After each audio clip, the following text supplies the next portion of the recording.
Hi, my topic for this paper was unique geologic features of New York and the history behind them.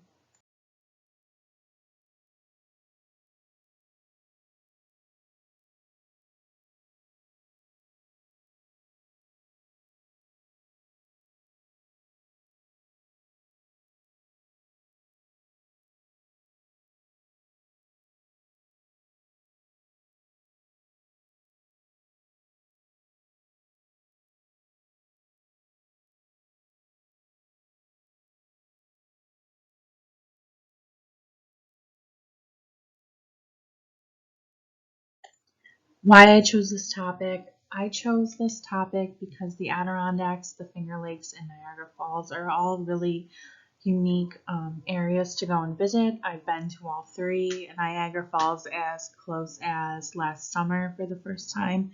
And it does bring in a lot of tourism to New York State because they are so amazing and unique. I also want to study how they formed because it gave me a unique history and background into New York's geologic history and how it's changed over time.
As I said before, I'm going to be talking about the Adirondack Mountains, the Finger Lakes region, and Niagara Falls.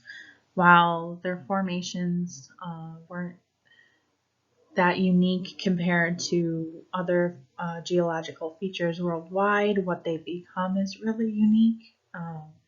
And I think they present a really good history of New York State's geologic timeline because the Adirondacks stretch back as far as 1.3 billion plus years, and they're still changing to this day.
The history of the Adirondacks starts about 1.3 billion years ago with the formation of this supercontinent. You can see in the picture to the side called Rodinia.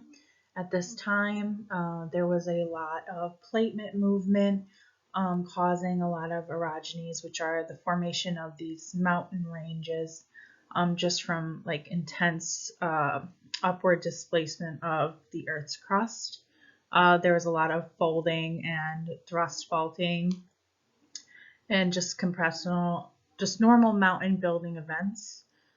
This was happening during a geologic period called the Grenville Provenance, which had about 3 or 4 big orogenies that really formed the base, what we now know to be the Adirondack Mountains, but they are not similar to the dome-shaped mountains we see today. That came along in the Cretaceous period with some uplift and some unroofing that caused them to be more dome-shaped. The interesting part about the Adirondacks is that they are still rising to this day. They rise 1 to 3 millimeters a year, and they reason that we can find igneous and metamorphic rocks towards the top of these mountains was that during an ice sheet retreating about 30 to 12,000 years ago. During that period, a lot of the sedimentary rocks that gathered over time on these mountains had been scraped away as the glaciers moved through. So their composition is really unique.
Unlike the igneous and metamorphic rocks found in the Adirondack region, um, The Finger Lakes region consists of a lot of sedimentary rock, and this is unique to that area because of the fossils that are found in this area of the sedimentary rock there.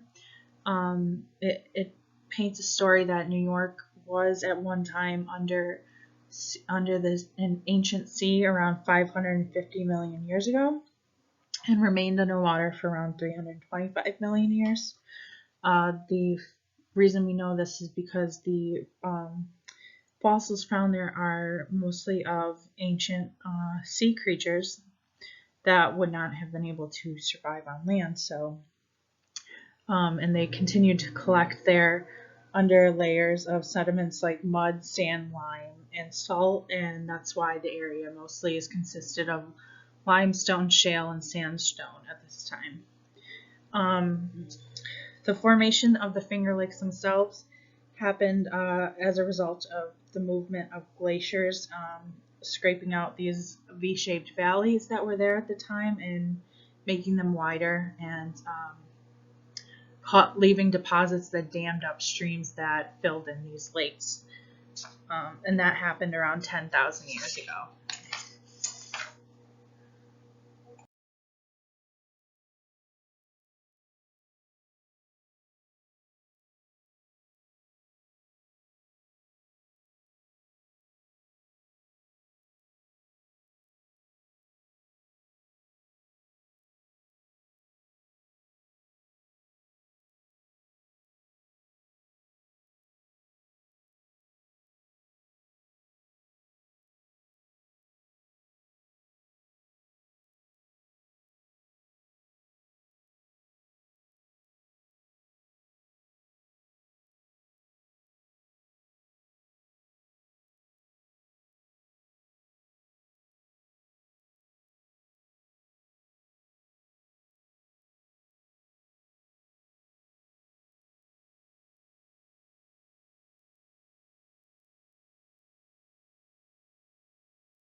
Like the Finger Lakes themselves, the Niagara Falls and the Great Lakes that create the drainage system that is the Niagara River were also formed by a glaciation, actually the last ice age, which was the Wisconsin glaciation.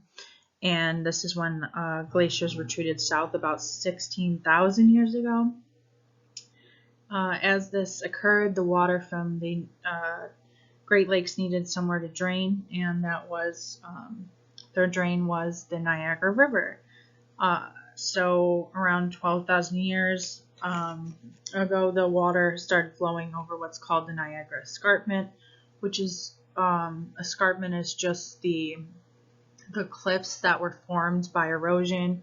And you can see in my one diagram here what type of rocks are now showing on the side of the Niagara Falls escarpment, which did not get created by glaciation but from erosion. And you can also see in my other picture kind of the effect that erosion is having on Niagara Falls, and will eventually be the reason that Niagara Falls is no longer there, because eventually erosion will change the course of Niagara River, and thousands of years from now it will Niagara Falls will no longer exist. So in conclusion, I learned a lot about the history of New York State's geology. I learned about just the formation of these really interesting places that I've gotten to visit and that bring a lot of tourism and revenue to New York State.